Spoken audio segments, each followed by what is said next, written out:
오늘 하나님께서 우리에게 주시는 말씀은 이사야 11장 1절에서 5절 말씀입니다. 거룩하신 하나님의 말씀입니다.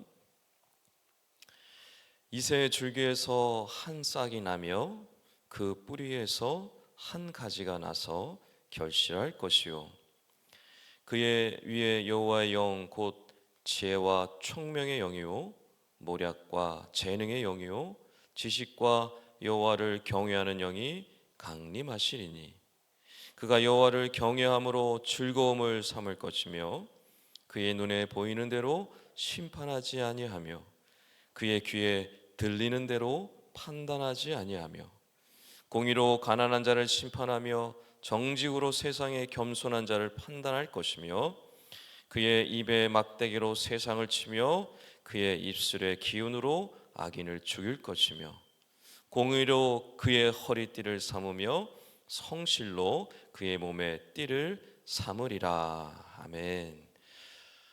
이사야 선지자는 하나님의 계시를 받습니다.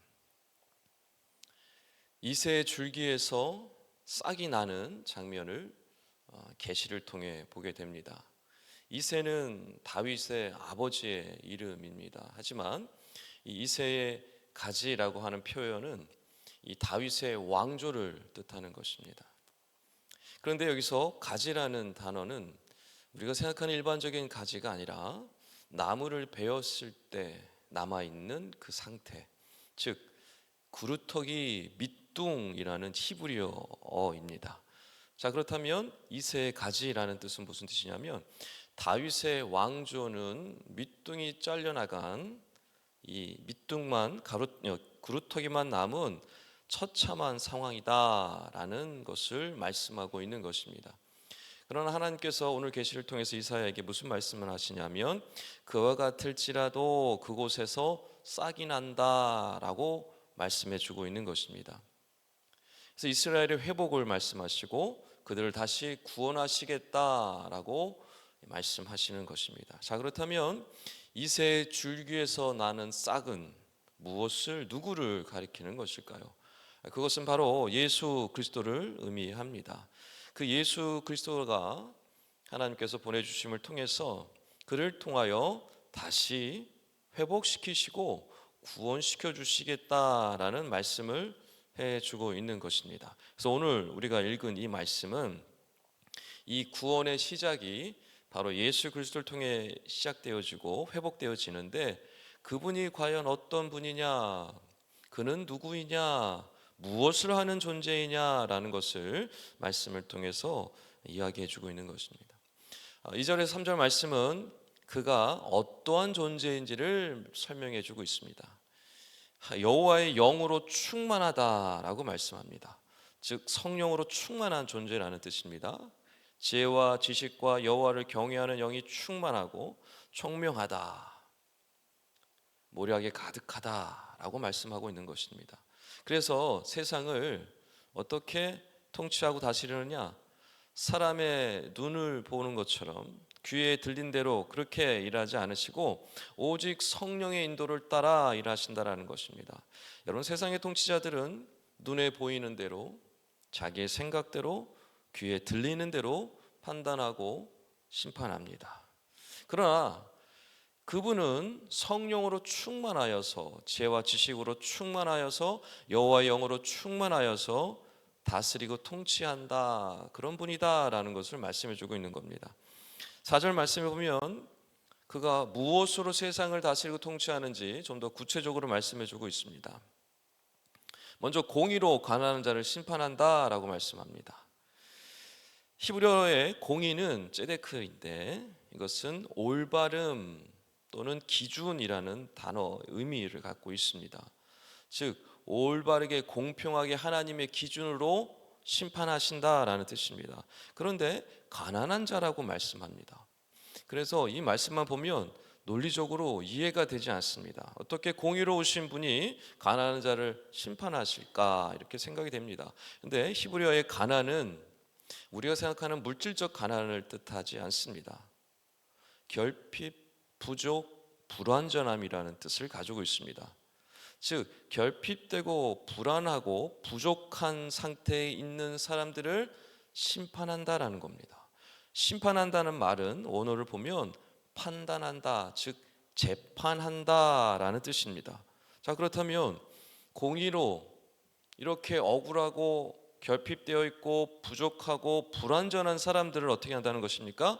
올바르게 판단한다, 재판한다라는 뜻이 됩니다.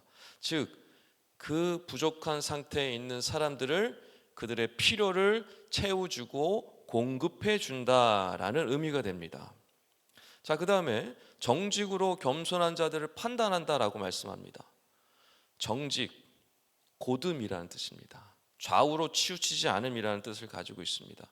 그런데 이 정직으로 겸손한 자들을 또 판단한다 그래요.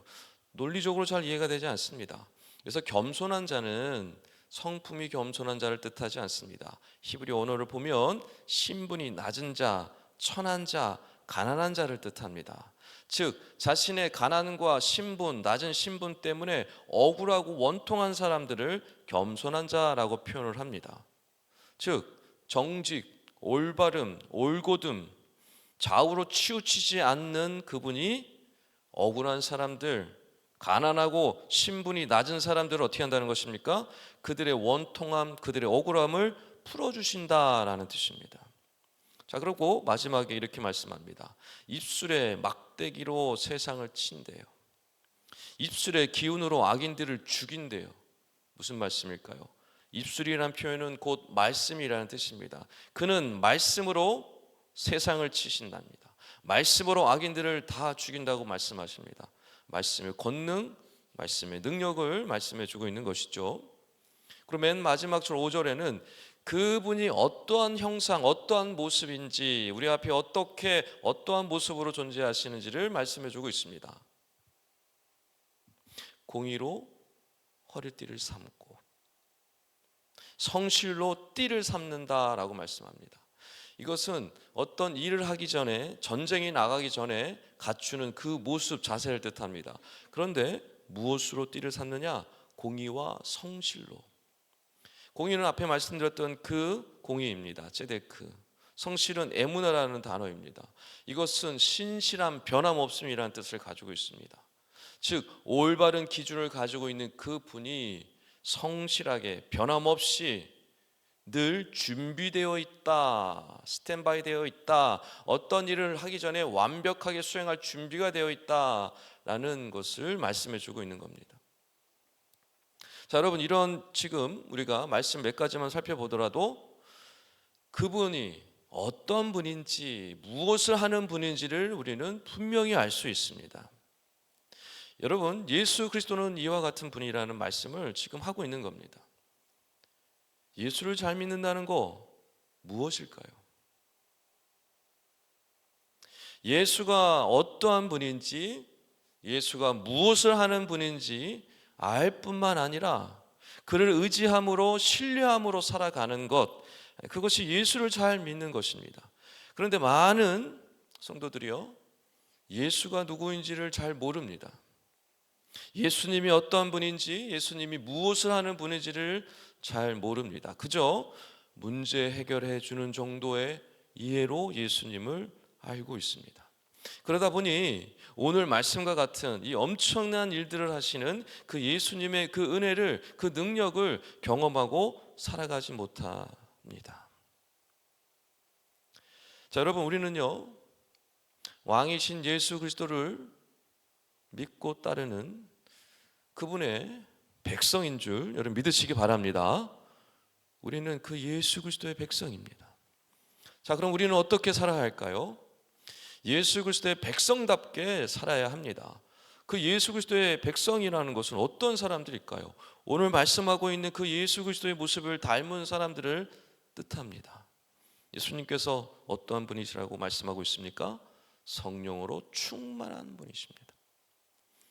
그것처럼 우리도 성령으로 충만한 삶을 살아야 한다라는 것입니다.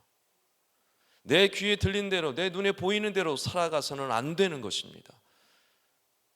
성령으로 충만하여서 성령의 인도를 따라 살고, 성령의 인도를 따라 일하고, 성령의 인도를 따라 사역하며 살아야 하는 것입니다. 또한 뭐라고 말씀하십니까? 무엇을 가지고 세상을 다스리고 통치한다고 말씀하셨어요? 공의와 정직과 성실로 다스리고 통치한다라고 말씀합니다. 우리도 그것처럼 살아야 합니다. 공의와 정직과 성실로 살아가야 합니다. 세상에 가난하고 억울하고 원통하고 부족하고 결핍되어 있는 사람들을요, 정직과 공의와 성실로 보살피며 돌보며 공급해주며 채워주며 살아가야 하는 것입니다. 그리고 입술의 막대기로, 입의 기운으로, 즉 말씀으로 다스리고 통치하시고 말씀대로 살아가셨던 것처럼 우리도 그 말씀을 따라 순종하며 말씀대로 살기 위해 애쓰며 살아가야 하는 것입니다. 여러분, 바로 이것이 예수 그리스도의 통치를 받고 있는 그의 백성의 참된 모습인 것입니다. 여러분, 지금 이 시대를 가만히 돌아보십시오. 세상이 어떻습니까? 전쟁이 넘치고 폭력이 가득하고 불의가 가득한 세상입니다. 여러분, 이런 세상 속에서 오늘 말씀이 과연 성취될 수 있을까요?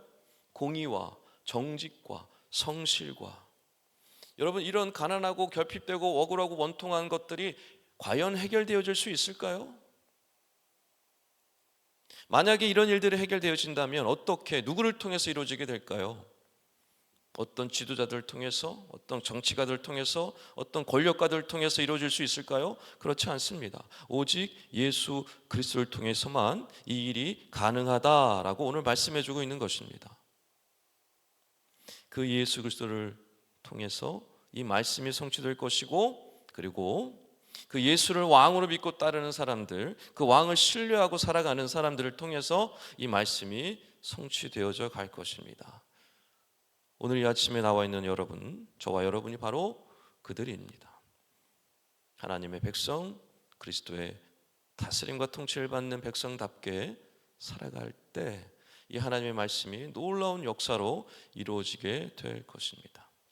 바라옵기는 오늘 말씀처럼 공의와 정직과 성실로 충만하셨던 그 예수 그리스도께서 우리에게 본을 보여주셨던 것을 기억하시고 그 말씀에 의지하여서 성령 충만하시고 오늘 하루도 각자의 자리에서 그와 같이 살아가심으로 하나님께 영광이 되어드리고 이 말씀의 성취를 통해 이뤄가는 우리 모든 새벽의 성도님들 다 되시기를 주님의 이름으로 축원합니다. 기도하겠습니다. 하나님 아버지, 오늘도 성령의 말씀으로 채워주시니 감사합니다. 이 혼란한 시대이지만 왕이신 예수 그리스도께서 지금도 온 세상을 다스리고 통치하시는 줄 믿습니다. 우리를 성령으로 충만케 하여 주셔서 공의와 정직과 성실로 살도록 인도하여 주시옵소서. 결핍되고 억울한 가운데 있는 영혼들이 있습니다. 저들을 찾아가시고 복음의 능력으로 회복시켜 주시옵소서. 우리를 사용하여 주시옵소서. 예수 그리스도 이름으로 간절히 기도하옵나이다. 아멘. 지금 들은 말씀이 내 삶으로 이어지게 하여 주시옵소서. 교회 리더십 바뀌는 모든 과정을 축복하시고 주님의 역사를 경험케 하여 주시옵소서. 온 성도와 가정과 공동체가 부활의 기쁨을 날마다 누리며 살아가게 하여 주시옵소서. 전쟁으로 인해 고통받는 영혼들을 치료하시고 회복의 은혜를 허락하여 주시옵소서. 캄보디아의 티움 꾼디어 양의 치료가 잘 이루어질 수 있도록 역사하여 주시옵소서. 싱크 청년부를 축복하시고 말씀과 기도로 충만한 공동체가 되게 하여 주시옵소서. 공동기도 제목과 개인기도 제목을 놓고 기도하신 후에 삶의 자리로 나아가시겠습니다.